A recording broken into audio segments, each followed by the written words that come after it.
Céleste, est-ce que c'est végétal? Une pomme de terre. La jeune fille insère une pomme de terre dans son organe génital féminin, seulement car elle a lu sur Internet que la pomme de terre pouvait servir de contraceptif. Roxy propose de se rendre d'abord à l'hôpital pour examiner les lésions causées par la pomme de terre. Oh non, je vous en prie, je peux pas aller à l'hôpital. Vos douleurs peuvent être dues à une adhérence. Il y a un risque d'hémorragie. Et ça pourrait vous tuer. Ah, c'est surtout mes parents qui vont me tuer s'ils le découvrent. Quel âge avez-vous? Pourquoi?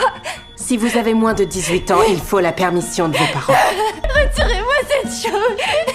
Sa tension grimpe, qu'est-ce que tu veux faire? Face aux supplications répétées de l'adolescente, Roxy finit par céder, après avoir extrait la pomme de terre. Céleste a l'impression de renaître. La mère pénètre soudain dans la pièce. Elle est au bout du rouleau, face à la bêtise de sa fille.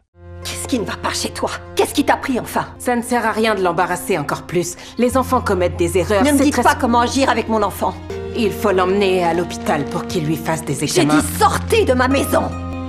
Le lendemain, le procureur informe la mère de Céleste qu'elle poursuit Roxy en justice, car cette dernière a soigné une mineure sans l'accord parental. Le chef d'équipe explique que les secouristes ont le droit d'intervenir en priorité en cas de danger vital. D'après ses parents, c'était un choix arbitraire. Leur fille n'était pas en danger selon eux. Leur consentement était donc requis. Au tribunal, l'avocat présente des preuves d'une erreur de diagnostic commise par Roxy ayant entraîné le décès d'une personne, ce qui met Roxy dans une situation extrêmement critique. Elle risque non seulement son emploi, mais aussi de lourdes sanctions judiciaires. Céleste souffre brusquement d'une violente douleur abdominale. Roxy se précipite aussitôt pour l'examiner. Quel côté? Non mais vous plaisantez. Éloignez-vous de ma fille.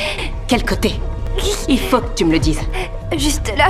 Je vous interdis de toucher ma fille. On va porter plainte. Madame, si vous tenez à votre fille, laissez-la faire son travail. La mère de Céleste n'a jamais emmené sa fille passer d'examens médicaux officiels. Elle ignore complètement que sa fille n'a pas eu ses règles depuis 8 semaines. En repensant à la méthode contraceptive absurde utilisée par Céleste précédemment, Roxy soupçonne une grossesse extra-utérine potentiellement mortelle. Céleste est finalement conduite à l'hôpital à temps. Roxy lui sauve une seconde fois la vie. La famille de Céleste vient de lui dire qu'elle retirait sa plainte. C'est terminé, alors? On dirait que tu as encore plein de vies à sauver.